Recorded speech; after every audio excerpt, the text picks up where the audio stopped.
Hello, hello, hello, and welcome to this week's episode of Starfield.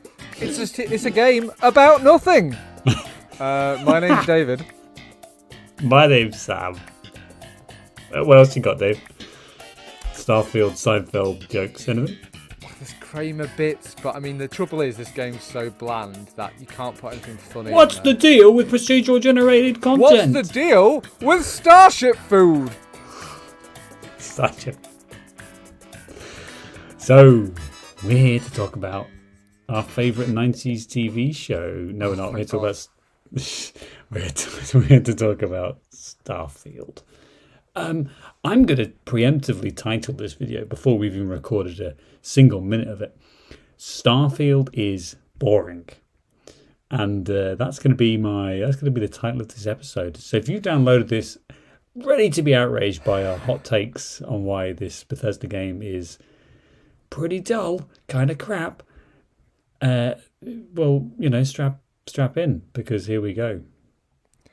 Yeah, it's we're old and curmudgeon-y, and it's been a rough 15 years. 2008 on, just honestly, like the financial crash, becoming an adult legally, and then it's all just been not good, not great since then. Fucking like. Can I give you another one?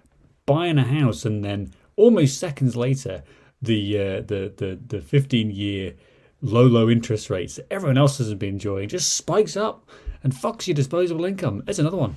It's great. It's endless. With the worst possible age, seemingly. Exactly. Until the next generation has the worst possible time of it. At least during the war, they got medals and things. Yeah. Vietnam 2 is hurtling straight along, but fine. Oh yes, we're too old for that shit. It's fine. But Starfield is a game, despite what all the things I've just said, like we were quite excited for, like enthused. I'm a big Bethesda fan generally, although actually when you think about it, they've released like a game, since Skyrim, and it's like that was 12 years ago. Yeah. So maybe I'm not a Bethesda fan. Maybe I was a Bethesda fan for like 15 years, and then that ended.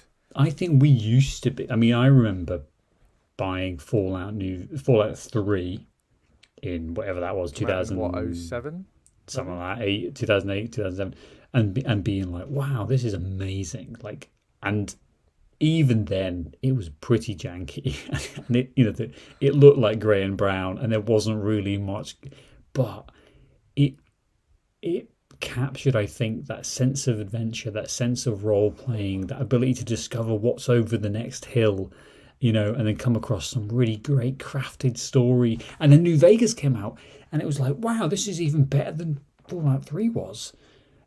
And we got to enjoy some of the best quests I've ever played in any video game in New Vegas. And I think from there, that's where it started just gradually, slowly to go downhill. It's the general ethos of like not for us. I do want to just do a quick, in case you can't read, I don't know how you found this podcast, well done. God loves a trier. Good for you. But we are going to spoil the shit out of Starfield, which all aspects of it, we're going to be quite scathing and horrible about it. And so if you are playing the game, God help you, and you can't read either. You are just in a text-based video game. Goodness me. Exactly. We love our illiterate audience. If you're playing Starfield and you can't read, and you don't want to be spoiled. You don't have arms. Now. You don't have legs. Tune in next week to hear Sam and I talk about your eyes have been gouged out. And you're still listening. You have no ears, and you're still listening and playing. I have an overriding point here, right? I have just fucking moments ago, right, finished Starfield, right? Okay. Fucking actual content in game, 5.2 hours. Like, and I think this is a boring, quite devoid, quite boring game. It's quite underwritten.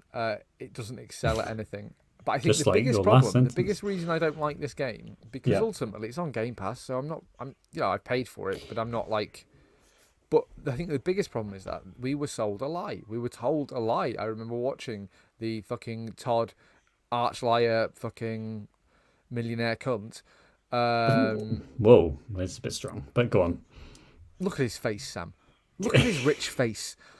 I remember watching the Todd Howard video where he's telling us about this like really innovative, like next generation RPG, space RPG, and about how all of these amazing, cool things you can do.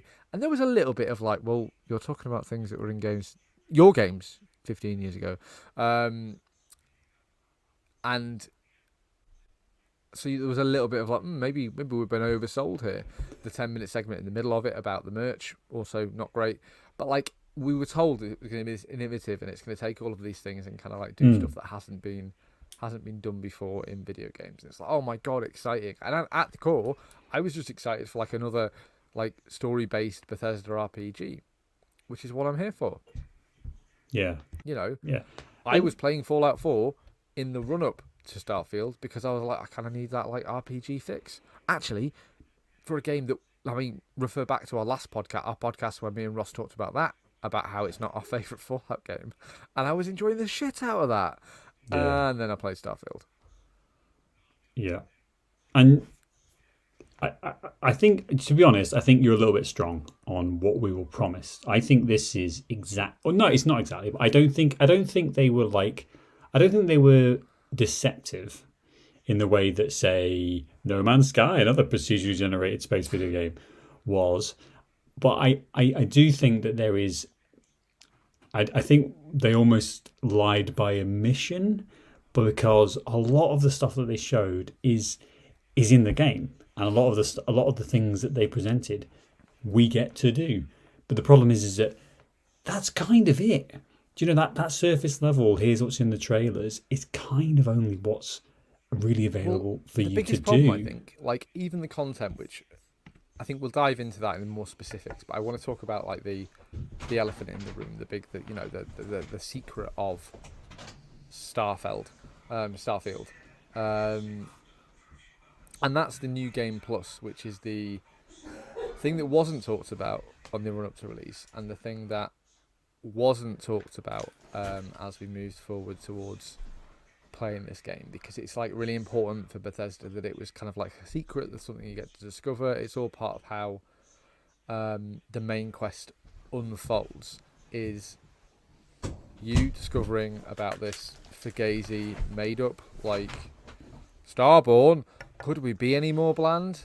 Now I'm fucking Chandler from Friends. But the big thing we're trying to hide, again, we're trying to hide the fact, we're trying to hide the big reveal, we're trying to hide the M. Night Shyamalan like twist in the third act of this game, which is that at the end of the main quest, you go into a space vortex. Spoilers. We've already announced spoilers, so I've already done it when I call all of our fans, all of our listeners illiterate.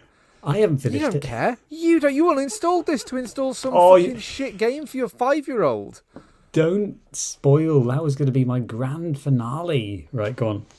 No, but what I'm saying is that because basically this game is built, and I don't think it's a good game generally, but like I think there is a game there. But the game is built for you to play it, start it, learn, get the hang of it, fucking bum rush the main quest, and get into New Game Plus. Because when you start the game, you don't have any of the fucking skills that you need to play the game. Like, there are stealth missions, not very good stealth missions. There are stealth missions, but at no point does the game explain that you need to put all of your fucking like level up skill points into stealth if you want to do any of the stealth missions. Not even if you want to complete them easily, but if you want to do them. And that kind of like is the same with the piloting skills, which mean that you can actually like survive space combat, which isn't very good. But the whole game is built towards this kind of like playing it 2 or 3 times, because I was level 32 when I finished this game, and there are systems marked level 100 in this game. The whole game is built for you to play it more than once, but the game can't tell you that and can't explain any of that, because it would ruin the big fucking shit surprise at the end. And that's Starborn! I mean, right, there's just so many things to unpick here. So let's talk about the gameplay design, which is around making you play the game as long as possible, because clearly this is about Game Pass, isn't it? Clearly this is about, we've not paid for it. some people might have paid a bit extra to play it early or get the DLC or whatever else. I'm so glad I didn't do that. I was so close. I was so close to paying for that. I know. And if you'd done it, I would have done it, and we would have both been going, "This is great. We love Starfield," because of that mod. But I think the game design is led directly because of that Game Pass model, where just if you're paying the subscription, they don't give a shit as long as you're playing games, as long as you'll carry on playing it. And so for someone like me, who, I mean, I'm not going to over exaggerate and say I don't have any time to play video games, but what I have is time for a podcast. You've got some time. Yeah, I have competing time though, and so my time is like a couple of hours, 3 hours a night, maybe sat down before I fall asleep. I want to maximize that. And so when I have to grind the living shit out of playing a video game, like in games like Destiny, which is another one that we gave it a go, and it's like, I don't have 5 hours to do a fucking raid, and then if you don't play and you don't keep up and you don't get the latest DLC, then you're going to struggle to compete. Or I don't have time for that. Even just to play the game. Exactly. So I think the model is almost an attempt to take that like engagement gaming concept and apply it to a single player game, because you're playing, as long as you're paying for Game Pass, then that's what they want. Because this is let's not forget, Microsoft bought Bethesda, and is Skyrim, it looks like, it's going to be Xbox only, which is insane when you think about how all the arguments they were having about Call of Duty and everything. Like, Skyrim is right up there in the same level, and probably the next. You mean Elder Scrolls? The next Elder Scrolls. Yeah. So you sound like all those people that irritate you, who are just like, "Oh yeah, well you were playing on Nintendo," and you're like, "No, Mum, it's a PlayStation. It's not been Nintendo for 10 years. What are we doing?" Like, great. Excellent. I just want to point out that you've become your parents. Yeah, 100%. Well, not your 100%. Parents, because your dad's cool, but like you've become my parents, confusingly. Okay. Father, tell me about Skyrim, the new Skyrim. So when you're playing your silly Sonic games, Dave. So your next point about like the content locking, almost, it's something I think that hits you really early on, like the space combat. I mean, the first instance of that, I was bored having to shoot down the 3 pirates that you end up, and you can't move on until you shoot them. I was really like... Well, it's things simple as like... So, obviously, I know that you haven't played this game as much as I have, and therefore... And I haven't played it, you know what, loads. I haven't unlocked. I put 25 hours maybe into it, and I think, like, that's a lot, isn't it? But, you unlock the piloting skill, and the skill system isn't, like, the worst thing in the world. Like, you unlock the first one, you get the bonus... And then you've got to complete a challenge, which is usually like, so this pilot one, you've got to blow up 10 ships or something, or whatever. And then you unlock the next skill, and so on and so forth, and you get more, and then you get better at things. And then in a good game, that would scale really well with the enemies, who would also get better at things, etc. And that would make a good game. However, it's things like, so the piloting thing, like you can't use like your like thrusters to move around faster without the skill. You can't use your you can't target ships properly. That's the worst one. Unless you unlock the skill. You don't unlock the sneak meter until you've unlocked the sneak skill. And it's like, and in a really, really hardcore RPG, I could kind of appreciate that, but this is not that game.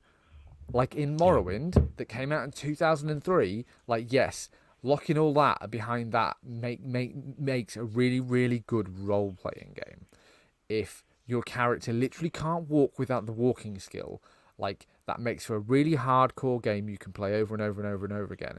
But that is not this game, because it's not.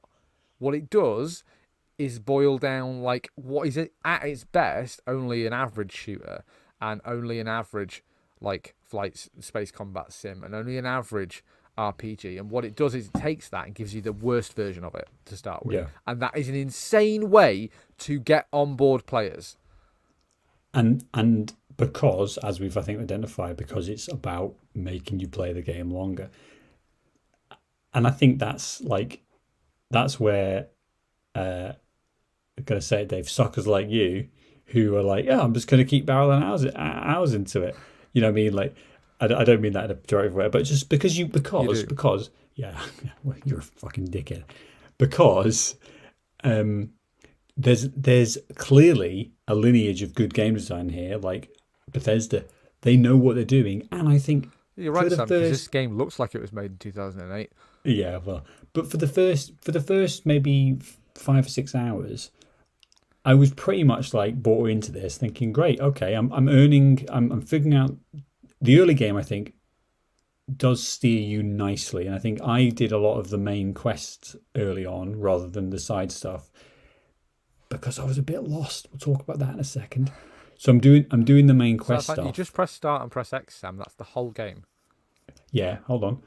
But there's and I think they're taking you through the kind of here we go, do this, and this is how you navigate with this thing, and here's a bit of shooting, here's a bit of sneaking, these are the different levels. So I think that worked well. And the problem I have is that when I was told to go get another artifact, and it was just exactly the same as last time, like there's no difference. That's when I was like, oh dear. Me. Danger. That is the absolute epitome of why this game is bad. It's the 1000, by the way, and I never even used, the space powers you get was like a kind of a cool revelation in the game. Like, oh, actually, suddenly all the footage I've seen in the Fus Rodar, yeah, all the space magic, space magic, wacky Jedi magic, space magic. What's that line from Star Wars? Hokey. Religion and whatever. Yeah. But you get your space magic and that's fine, but it's useless because it's not like well integrated with the rest of the game. Like everything else, it's kind of like I kind of need that. That needs to be mission one. It's like, oh, you get the ability to, in Fallout you've got VATS and that makes up for the shortcomings in the combat. In Outer Worlds you've got the slow down VATS. It's not called that, but you've got you can slow things down. It's a bit like Deadeye and Red Dead, and it's like, again, that kind of makes up for the fact that this isn't a particularly well made shooter, so it gives you that little bit of an edge. Actually, I found in this game mostly what I was doing was getting shot and just having to get shot because you can't peer around corners very well, you don't take cover well, melee combat seems to be isn't good, so I just found myself spamming med packs and just shooting directly at the enemy because it's the only way to play the game. Yeah, and so when you go through that early game, and you hit that point, I think, where you kind of realize that the main quest is not really much going on. Trash. So let's talk about the main. I'm gonna write a note. I'm going to write a note to myself, Dave, because there's so much to cover here. I want to talk about the fucking characters in a second.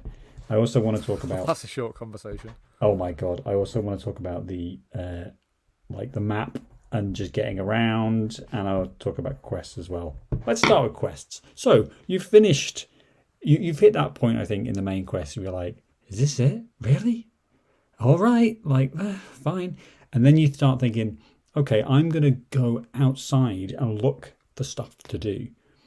Now, I think this is a fundamental problem with space-based games, and I think No Man's Sky is included in this. Mass Effect is a little bit included in this, but then they have quite a lot of direction. They kind of tell you where to go a bit more. Is that the universe is absolutely massive, and there is a real problem of player indecision. Where do I go? So I went to Earth. I went to the Sol.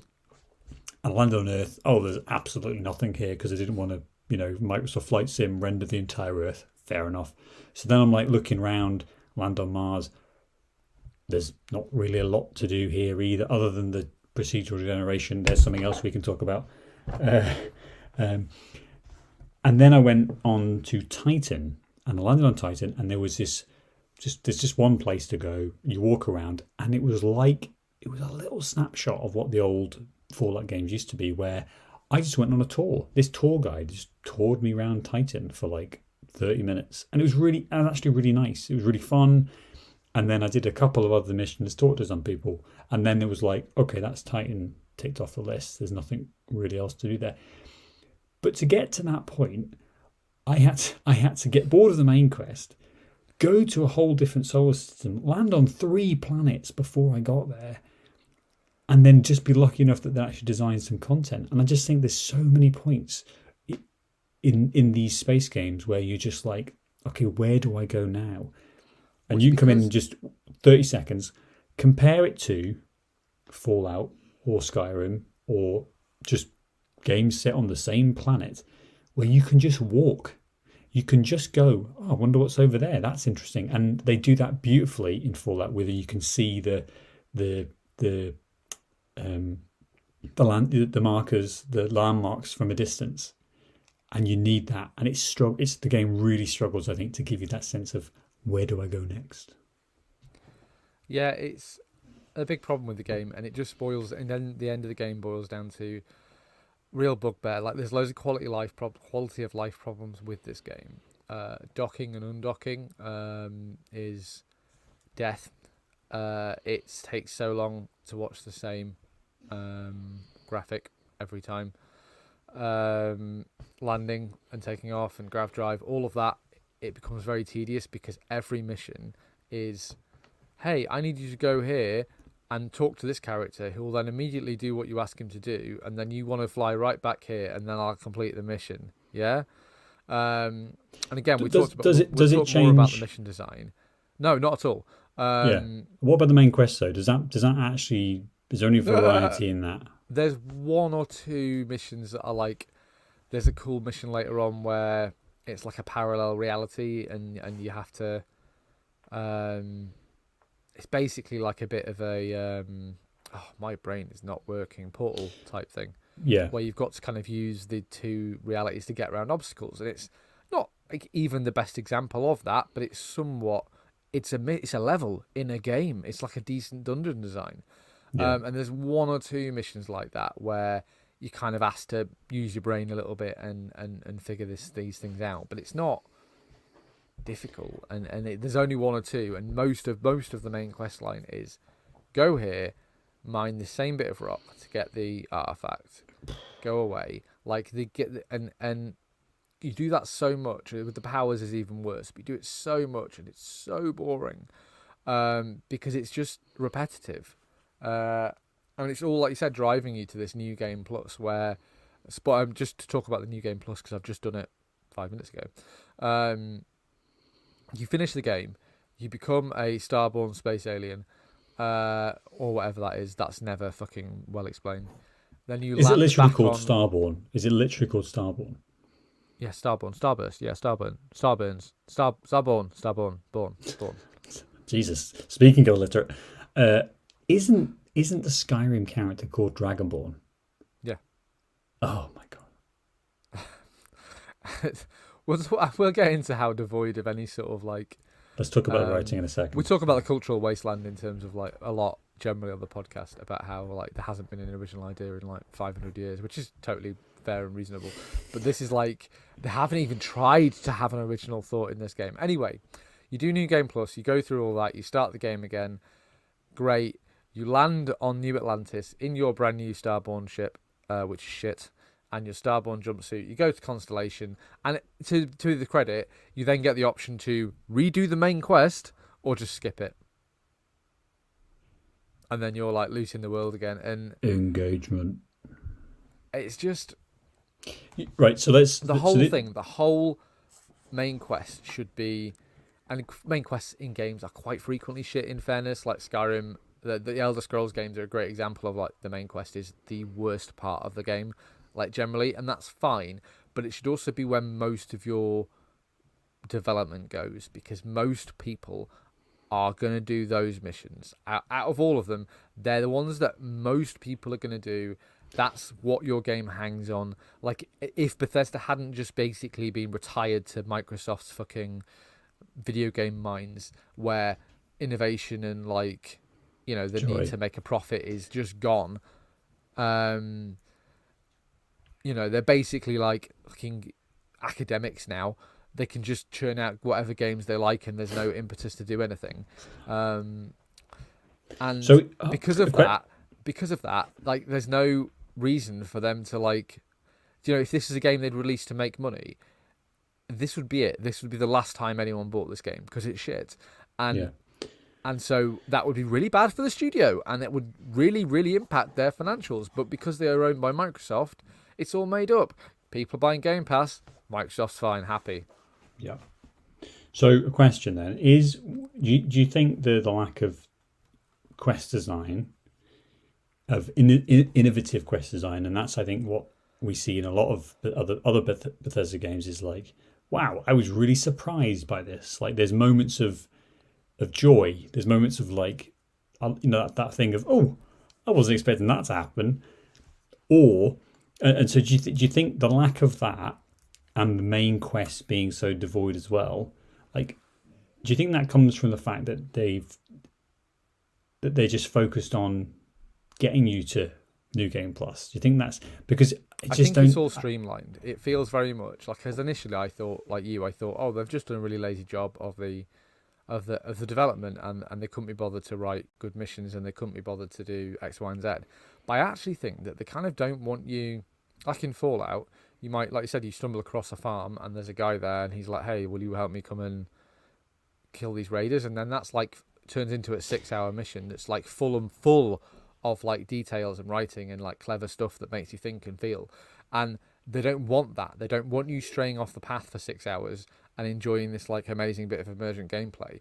They want you hammering the New Game Plus thing, and they want you like getting into these firefights and doing all of these things. So it means that everything is stripped down with the view of, well, if I'm going to do this again, I want to just be able to skip my way through all these missions and get to the good stuff. I can't think what the good stuff is because I didn't find any of it, but like, Well, that's where I think there is that lack of coherent writing, and also probably a bit of universe building that's not really been developed enough.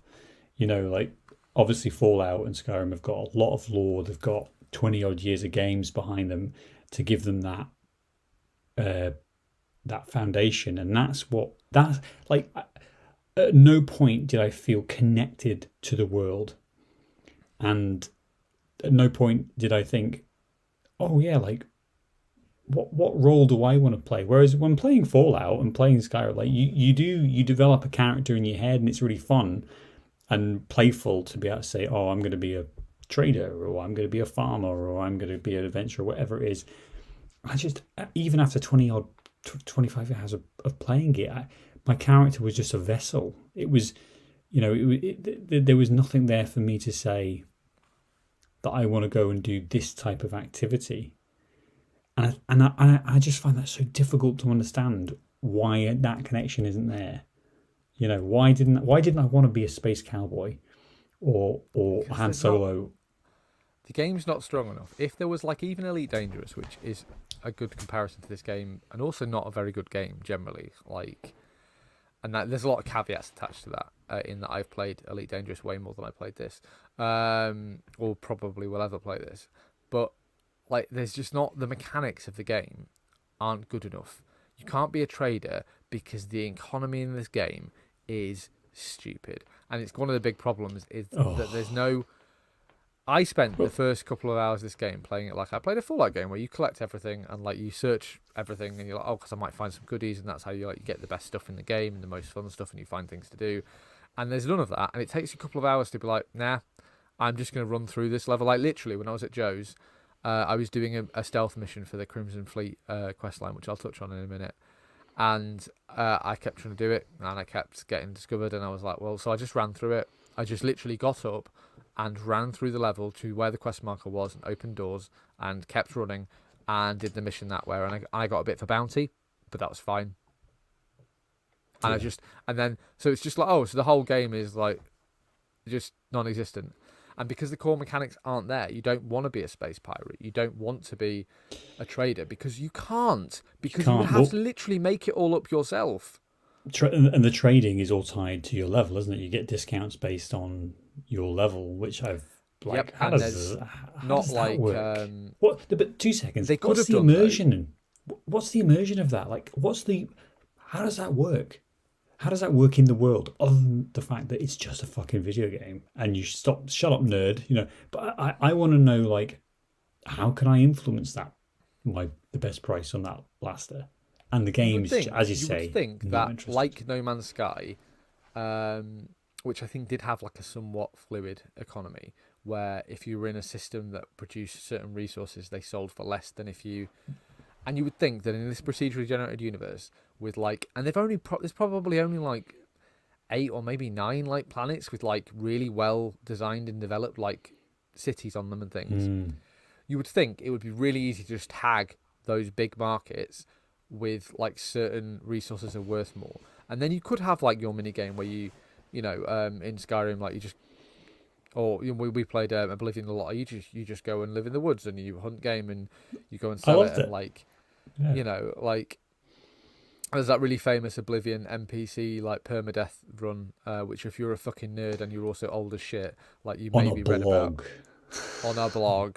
It's fucking so good. Anyway, you can't do that in this game because it's not clever enough. But even go on, sorry. But it wouldn't be that difficult to put it in, and it just because you have like resource gathering exists in this and base building exists in this, and again, it's like key facts about how this game doesn't excel at any one of these things. It tries to do everything. It tries to be a procedurally generated open world game. It tries to be Elite Dangerous because you've got cargo missions and passenger missions that you can pick up, like very similar to Elite Dangerous. But like it's not a mission because you get passengers, for instance, you undock your ship, you open the map and press X and then hold X, and then you've landed on the planet and completed the mission. There is no game there. And that's the same with like resource gathering. There's like, bring us 500 aluminium, and that's fine, but where's the mission there? Like there's no, it's not, you just put the resource gatherer down at your base. I don't know if you've done this, and it just gathers the resources for you, and then you fuck off and come back. Well, let's talk about the gameplay in Elite Dangerous as a comparison. For both of those things, when you collect passengers, you have to first outfit your ship, so you need to be able to gain enough credits to get to that point. And then you need to collect the passengers, and then you take them to where they go. And obviously, you've got the jumping mechanic, which is quite intensive. And you need to remember where they're going, because there isn't just a big hovering blue fucking mission marker. Flying your ship's hard, and you have to do that sometimes in atmospheres. You grav scooping as well, so that you can refuel. Then with the mining, we did a lot of mining. Do you remember? It was great. Yes, I did some of the deep core mining that wasn't in it when we were doing it, which is you've got to send out the little rewarding. So the little thingies and you find a vein, and then it's like, oh my god, I've run out of cargo space. And it's this sense of discovery because it's actually difficult. There's like a level of difficulty there. And what is it about? It's about creating immersion for the player, because I mean, there's not a lot going on there, but for me, Elite Dangerous, the barest of bare video games, had more immersion than this. Now, another point that goes to what you said earlier about like the lack of ability to roleplay. I picked a diplomat as my main kind of character for this, and was like, okay, because I really liked the fact that in other Bethesda games you could talk your way out of situations, and yeah, you can do that in this. You hit persuade and you just keep mashing it until it's pretty simple to do. But there's one example where I went to a planet and I don't know if it was procedure generated mission or whatever else, but they said, "Can you help us, please? Raiders are attacking us. We can't talk to you about anything else right now until you help us with this." And I thought, great, okay, no problem.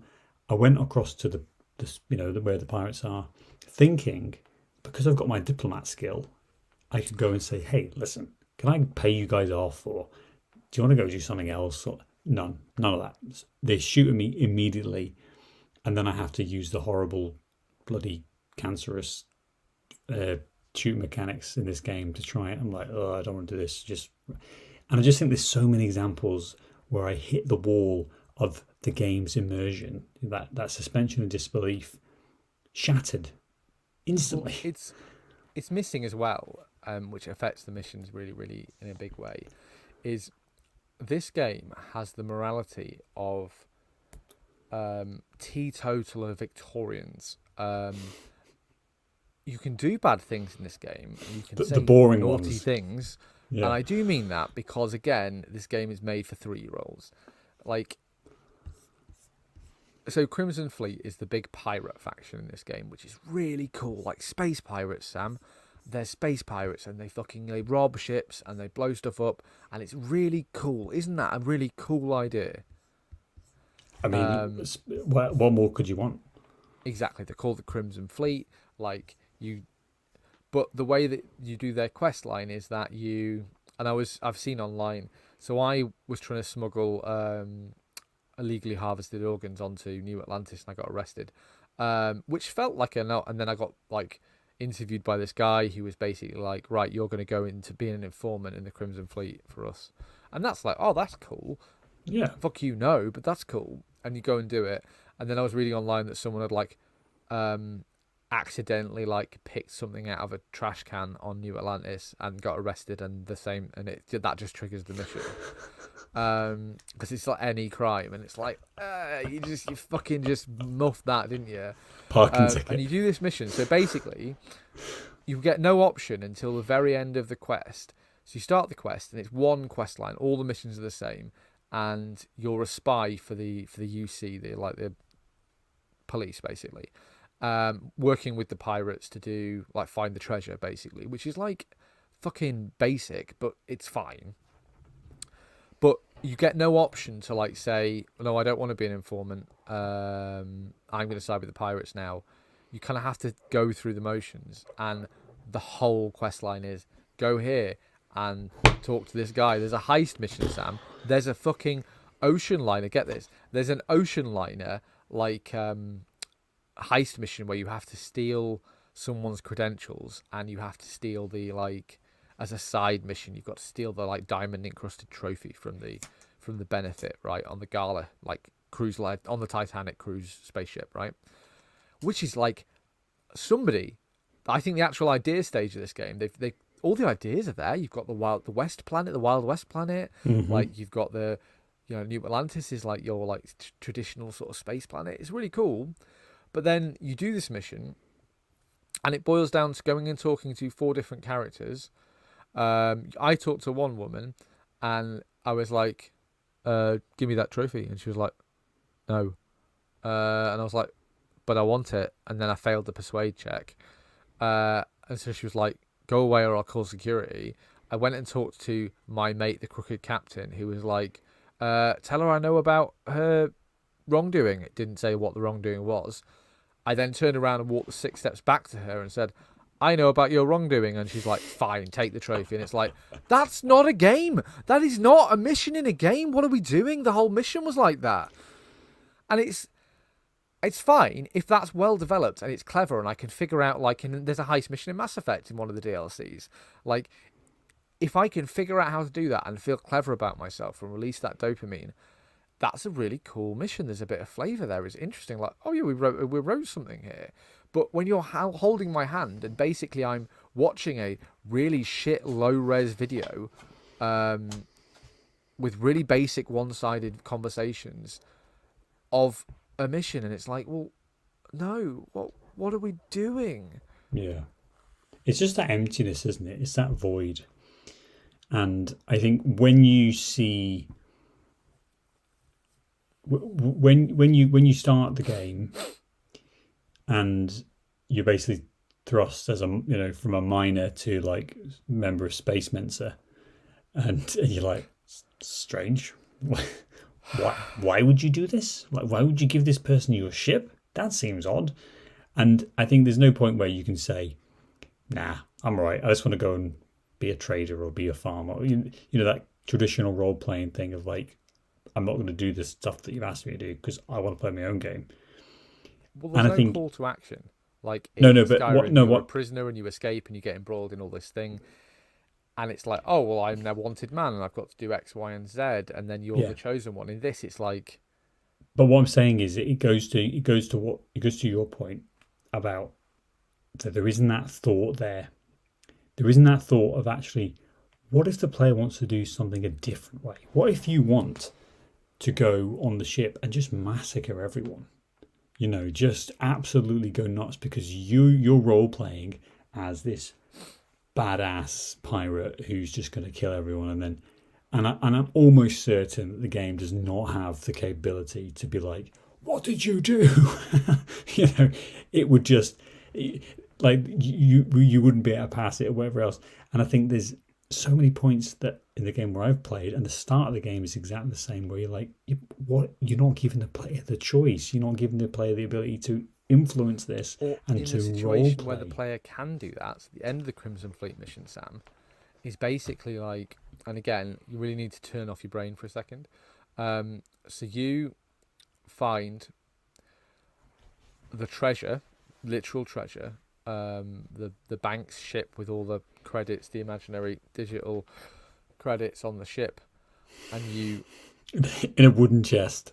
Fucking like, it's literally the old pirate captain you find in the fucking on the bridge of this ship, who's dead, and like loads of notes around him, which is fine. And so you find the pirate's treasure, and it's billions of credits, and you get the choice of like, you can go back to the police who've like, you know, fucked you around. And I was like, no, fuck them. I didn't want to be a fucking rat. Like, because it's not like you're in the Crimson Fleet and they're like, you've got to turn on your buddies. It's like, no, I want you to go and join the fucking pirates. So I gave it to the pirates. Great. The pirates are like, fantastic, mate. Here's 250,000 credits. But for all intents and purposes, absolutely nothing about the game will change because we couldn't be bothered to write that. That's fine. You can still do all of this. Like the typical, that's fine. That's in all RPGs. It's like, you're the Grand Master of the Guild of Fighters. But you can still go and do like beating up thugs for like 4p sort of missions if you want, mate. Yeah. Like, that's your business. And you don't need to be here, and it's fine. You've got an office, but don't worry about it. It's fine. And that's fine. And then, so I did that. And then I'm just at Constellation trying to do the main quest because I'm burnt out by this point. And I start talking to someone. She's like, I cannot fucking. And this is like the badass kind of character who you meet them and she's just killing 3 people, and that's meant to be like, oh my god, she just killed them, and she's like, I can't believe you sided with the Crimson Fleet. How dare you? And then that preceded like every single character in Constellation telling me what a piece of shit I was for siding with the pirates, and I'm like, why isn't there another side to this? Like, we've had Bethesda RPGs where there's like a more complex morality. In Fallout 3, you can enslave children. That's literally a thing which the game allows and encourages you to do. And in this game, you can't do anything naughty because the game will slap you on the wrist and say, no, we're good guys. And I don't understand where this Victorian outlook is coming from in this game, because there is a real lack of any evil characters. But give me a chance to fight up again.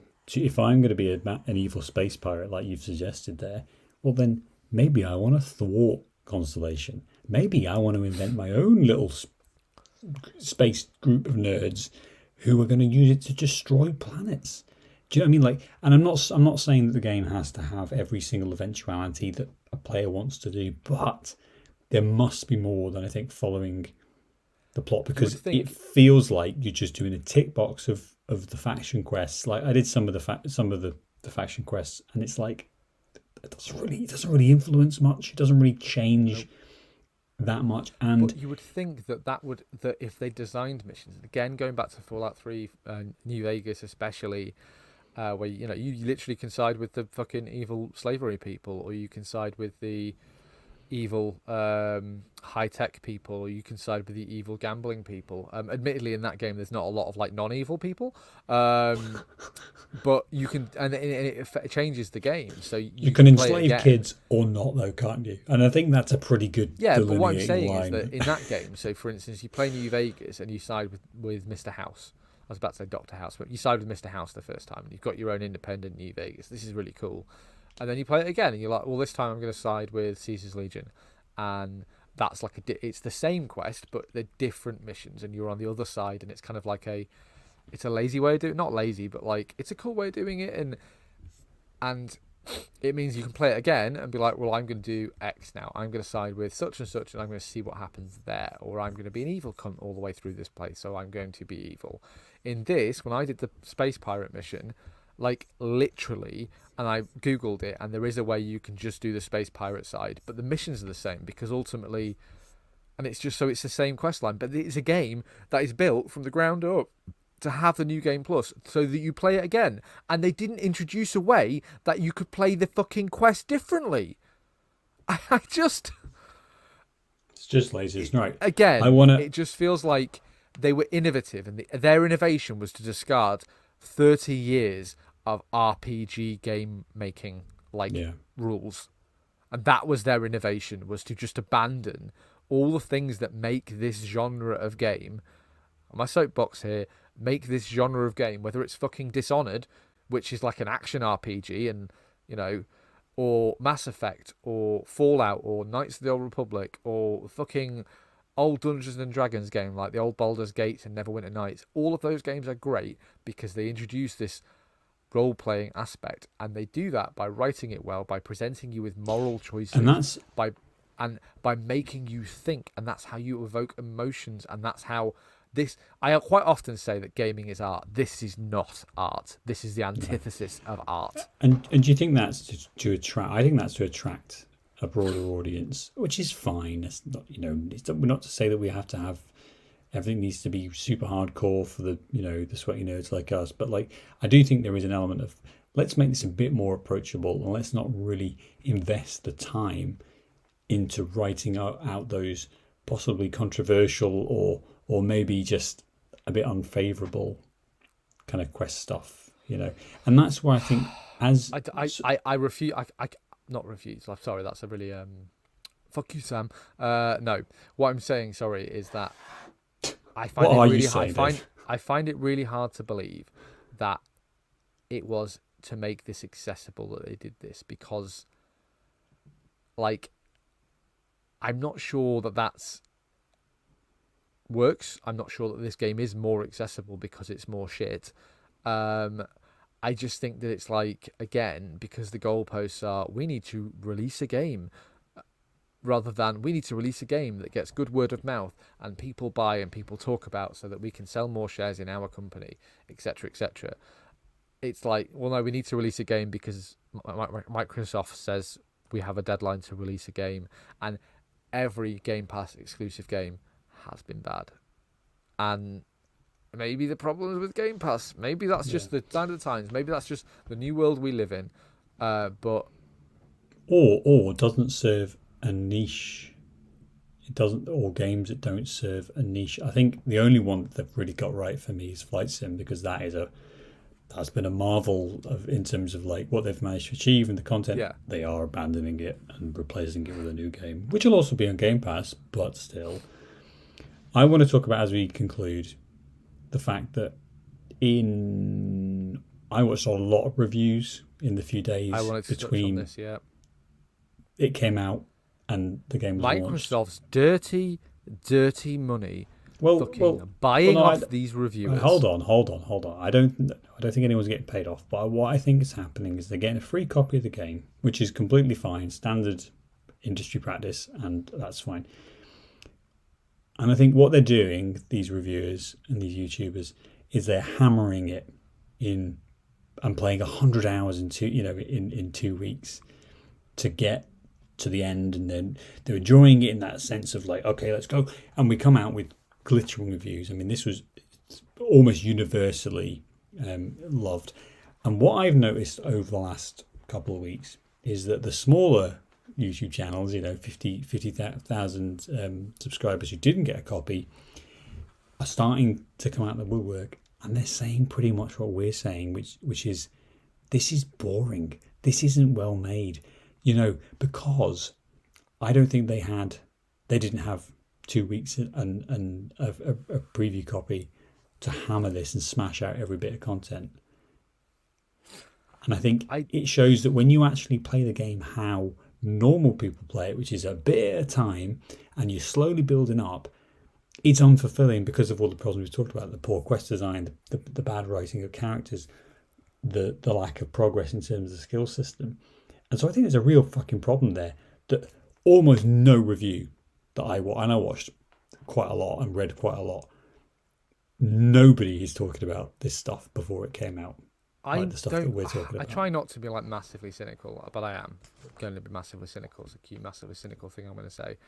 I don't. and again, not to argue with you directly, but I don't know if you remember that Harry Potter game that came out last year, which I did buy and wish I hadn't, based on the fact that it was reviewing really well. And I think that, being my least cynical self, I think that is the same reason that the reviews for this were good, in that the first 3 or 4 hours of that game are really cool and really fun and really engaging, and then it drops off a fucking cliff. So the reviews were really good because reviewers are only really playing it like they're doing the main bit. They're not doing all of the side bits. Because they don't have the time. And I think that's the same thing here. I don't think it's because someone's fucking like cracked 200 hours on this game in a few weeks and put a review out saying it's really good. I think it's because they've played it a little, and obviously I think there's a certain trend, especially in video game reviews, to maybe be a little bit more positive. I think because that's what people want. They don't really want to watch a video before a game comes out about all the things that are wrong with it. I think that's an industry problem rather than the individual reviewers. There's this tendency to be really forgiving, but it makes you feel lied to because the reviews were so good and because this was like an acclaimed game. And like you said, it's not just me and you who were old and fucking out of touch saying this game's boring and underwritten and like devoid of content. And ultimately, and this is the biggest sin of a game, it's not fun. I'll sit and play fucking solitaire and I'm not enjoying myself exactly, but it's more of a game than this game is. So I feel like almost not betrayed, because that's a bit melodramatic, but betrayed by the review like system. How dare they do this to you? These are the people that you go to for like a third party opinion on games, and like same with movie reviews as well. Like you rely on the review system to give you a somewhat fair and equitable view of the thing before you invest your, in this case, time, but in other cases money, in the product, so that you go in, somewhat aware of what you're going to be served. Yeah. But there's, and it's very frustrating because it is frustrating. But the bones it's the same... of this game aren't horrendous. You could make it. Maybe could talk a little bit about how you fix this, but you could make a good game based on this. You could, but you have what you have to do though. You're right. You have to review that. You have to trust that review process and get to the point where you think, okay, there's a general consensus here that generally, like, there's faults with this, and that's the thing that I didn't see. I didn't see it throughout anyone saying, like, look, it's really fun. You'll have a good time. It's a bit rote, and there are. And it looks like shit. Yeah, that's the most obnoxious thing about the review. Well, there's the other maybe thing. If you'd fallen and hit your head or something, you could maybe, like, again, or if you're one of our illiterate fans, you could maybe play this game. We love you. We love you, our Australian illiterate fans. Fuck you, Australia. You could maybe be forgiven for, and generally as well. Like, I think we were raving a bit. The first 5 or 6 hours of this game are pretty fun. Like, there's lots to do. You're kind of bombarded with stuff, and that's where I think the reviews come from. But you could be forgiven for thinking that. But at the same time, you'd also say, like, oh yeah, there's loads to do, and it's fun, and it promises to be like a big world, and like the design of stuff is really cool. But then you'd be like, but also all the textures in the crowds are shite. But all these people played it on rubbish. PC. All these people played it on high-end PCs because they're YouTube reviewers, or on the Xbox Series X, where I imagine it looks better. I got 4K TV in between this coming out and Mr. Moneybags over here. Yeah. I got a flashback to 2011 when 4K TVs were a big deal. Fucking wealthier than I am. We have a podcast and we don't have any money. Yeah, and it was like, oh my god, it looks worse. It looks worse in 4K. Like, I know, the and blurry this is the thing, 1080p, why did none of the 42-inch reviews say, oh, it's really good, and like they've obviously put into this, and this is really fun, but like the graphics could be better, or the new engine isn't all that it's cracked up to be, and there was none of that. And what are we doing? What, like, you don't want to have to watch press A to start a conversation with someone and then awkwardly turn their head and zoom in. Like, you don't want that. Like, come on. The bugs in this game. I actually thought when Dave, we're gonna have to control yourself because you're gonna go on another tirade. Tell me good things about this. I know we just talked about the look of the game. I think the overall design, like the way that the world is portrayed, this kind of like retro futuristic sort of way, I think is pretty good. I generally like the look of a lot of the guns and the ships and the like spacesuits. I generally think look pretty, like the general aesthetic is pretty cool. I like some of the world building on the face of it. I like the neon like drug planet again because it's Star Warsy. This is the fucking crime planet, and this is the garden planet because this is the ice planet, and it's like that is totally against like reality, but I love it. I'm here for it. Yeah. And this is the fucking spice mine planet, and this is the planet with all the giant slugs, and they're disgusting. And this is the racism planet, and that's the second racism planet, and that's the other racism planet.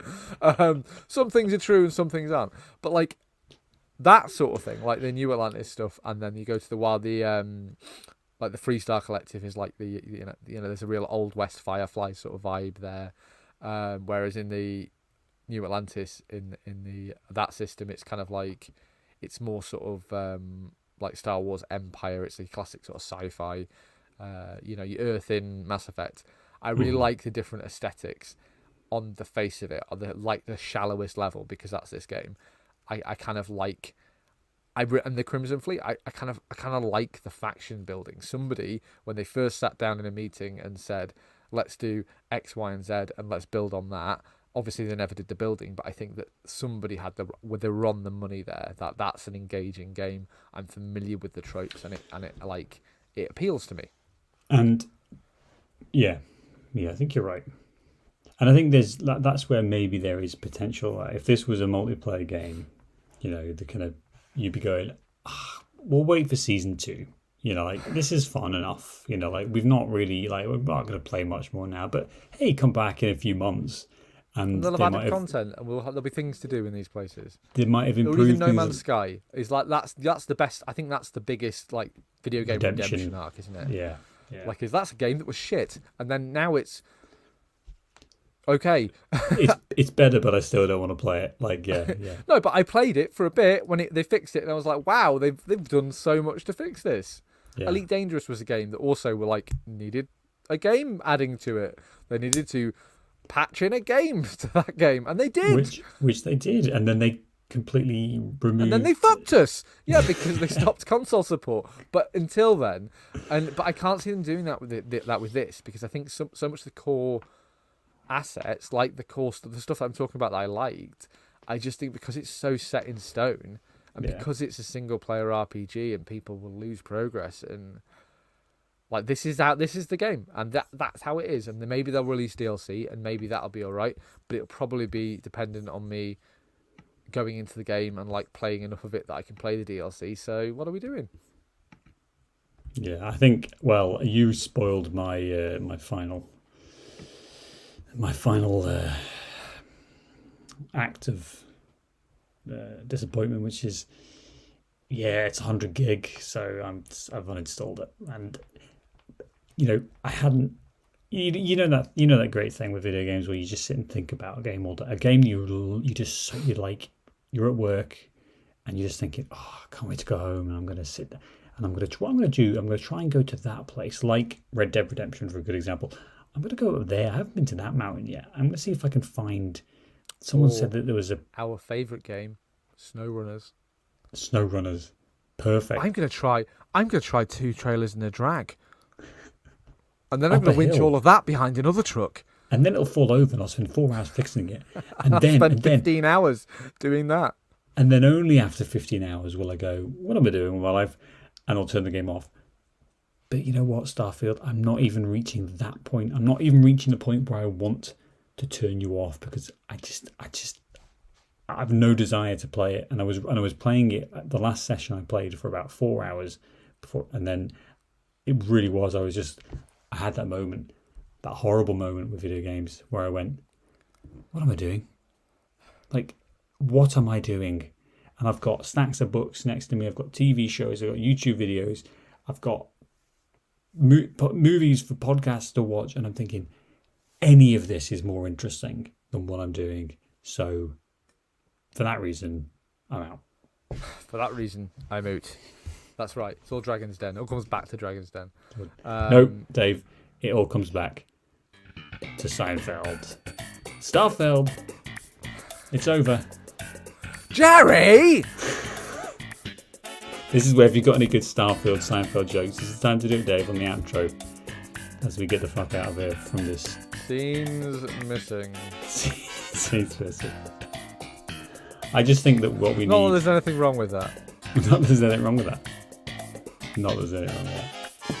Right, well, there we go. There's our verdict in Starfield.